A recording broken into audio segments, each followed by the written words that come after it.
Hello. Do you ever wonder what is a tea? What is the difference between a tea, tisane, and a herbal infusion? We're going to demystify all of those right now today.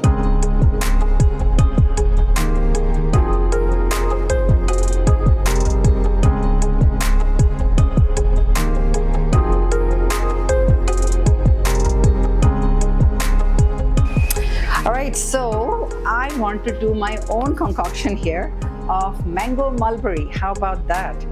Right, so just to take a little bit of mango, all right, like a few pieces, and I'm going to add some, we have here dried mulberries, okay, a few of those, like 1 tablespoon. Just more means it will be stronger, that's all. You can always add water later. So these have no caffeine because they're not made of tea leaves. Close it. Leave it for about 5 to 10 minutes and you'll have a beautiful, colorful, flavorful tisane to enjoy as is or with something that is deliciously healthy. I'll put this away and make another kind of tea because we have so many options here. So I made a ginger, turmeric, ajwain in the past. We'll put the link for that as well. Right now, I'm going to just show you how to add water to mint. So for teas like this is peppermint. It smells amazing. You can just drop it into a glass, pour hot water over it, and let it sit for a few minutes. And you can take out that mint and you have your tea. You can add a little lime to it or a little bit of sweetener and you'll have a delicious hot beverage.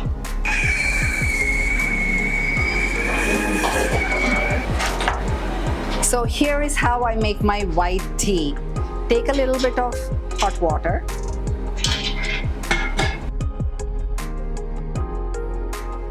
pour it out. Now your pot is hot, not too hot but warm, and to that I'm going to add about a teaspoon of white tea.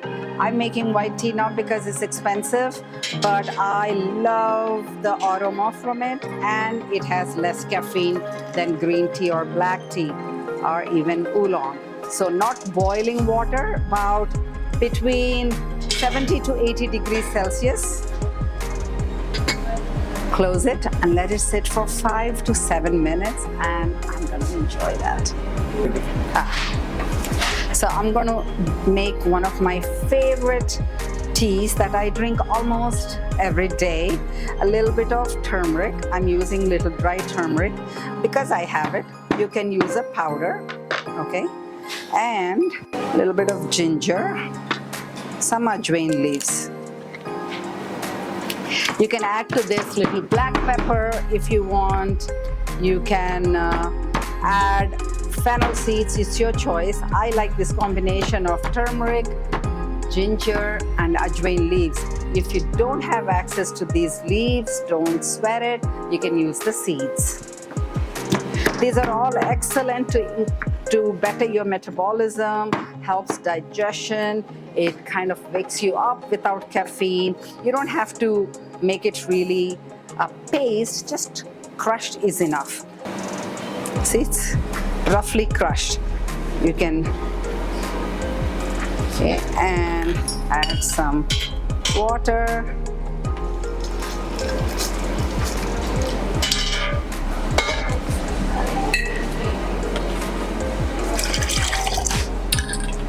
And boil for about 5 minutes. Just bring it to boil, let it boil for another 2 minutes, strain it, and it's ready. I'm using some, instead of black pepper, I'm using some marinated green pepper, marinated in turmeric and lemon. So look how boiled and smells so therapeutic. Smells healing, if you understand what I mean. This is lemongrass. one of our most favorite teas at Vibrant Living is ginger lemongrass. In lemongrass, you can use all parts for tea. You can just cut up these and boil and you get amazing flavor. This is the part that has most amount of flavor, lots of oils in here. So if you're making some Thai curry or anything that needs lemongrass flavor, you want to use this. But for tea also, it's fantastic. You just have to chop up, add some ginger, crush it up and boil like we did this other tea with ginger, turmeric and ajwain. So here's ginger ajwain tea with turmeric. It's so herby. I can't say tasty, but very healing, and it's fantastic for the morning time. Let me try the mint.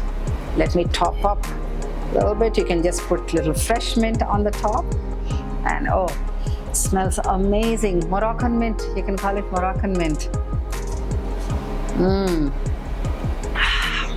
So awesome. You can serve it with a ragi cookie like this, or you can give it just as is.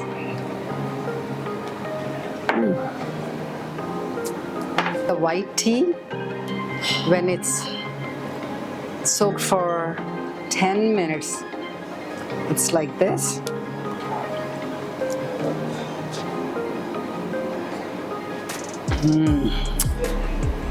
It's just perfect for after a meal.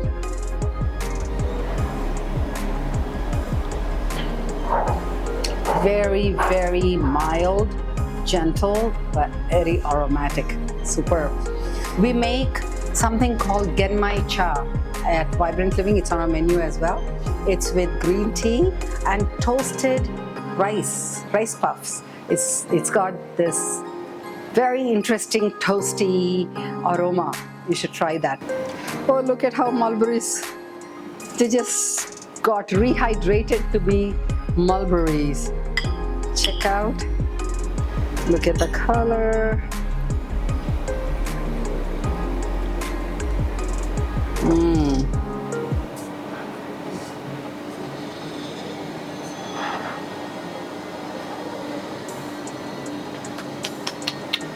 Interesting concoction. I think if you put a little honey or maple syrup or agave or date syrup like this, it'll be a nice, refreshing drink. Even kids will love it. This is mango-mulberry. Mango-mulberry infusion. Lovely. Tea is an important part of my life, not because I drink our chai every day, but I drink infusions, the herbal drinks every day. But also, tea is the first recipe that I learned from my mother at the age of 11, I believe. So she taught me how to make tea, and she was so fussy and so particular about how I make it. I think it set me right for the rest of my life about food and cooking. Also, I married into a Russian family who celebrates tea almost every day after their meals. Chai time, they call it chai as well. So chai time is very important time after eating dinner. All sit around the table with different kinds of teas. Also infusions are called teas or chais. Not our regular typical masala chai, but they have all kinds of different kinds of options and hot water there, and everybody has their own choice, and with lots of snacks. Cookies, cakes, candies, chocolate, time to get really spoiled there. So then when we were traveling, I had an interesting experience that I really want to share with you. My first high tea experience.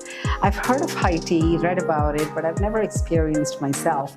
First time I traveled to London some 25 years ago. Somehow I avoided going to England for some time, but at that point when I went, I wanted to do something very English. and that happened to be high tea. So went booked for a high tea experience at Mandarin Oriental. Oh my, what a lavish spread it was, and the choices of different teas, they were exquisite choices, and they made it very particularly that temperature for that kind of tea, and all that, and then served with many different kinds of cakes and scones and clotted cream and jams, jellies, whatnot. Those days I was not vegan, so I indulged, and that was like the most lavish thing. It's, you go for 5-course meals, this and that, that's one thing, but high tea in the afternoon, spending 2-3 hours just having tea after tea and infusions after infusion, that was very luxurious, and loved that experience and chased high tea experiences ever since. But unfortunately, that till today is the best high tea, except whenever we make here at Vibrant Living, it's a different kind of experience. But then in another trip, I went to Japan in Tokyo, and again wanted to do something very traditional. So went for a tea ceremony. What a contrast it was, the lavish, luxurious, multi-course tea experience to very serene tea experience in a Japanese garden, where we were made to wash our hands with a tap made of bamboo, water coming out of bamboo. You wash your hands and slowly walk to a little mandir kind of place for celebrating tea. It's called ceremony. Go in there, take out your slippers outside and go inside, and to our surprise, there was no furniture. No furniture, absolutely. So the lady offered 2 little mats. We sat on it and waited. There was nothing still. She went inside and came back with a pot and a little brush, and she sat there very quietly and mixed and served it up in 2 cups matcha. That was the matcha tea. It was like smoothie, it was like thick, it was green. I was horrified. Oh, this is tea. But and then I'm still waiting for snacks, because Mandarin Oriental had all this, tea ceremony. Maybe some snacks will come. She did go inside and came back with, I kid you not, 2 little pellets like this, made of rice flour and a little bit of sugar. I think it was a little sweet. That's all. That's it. That was tea ceremony. But it was so interesting the way she mixed, the way she sat. It was very calming, obviously. And yeah, that was my tea ceremony experience with 2 little pellets and matcha that I could not drink.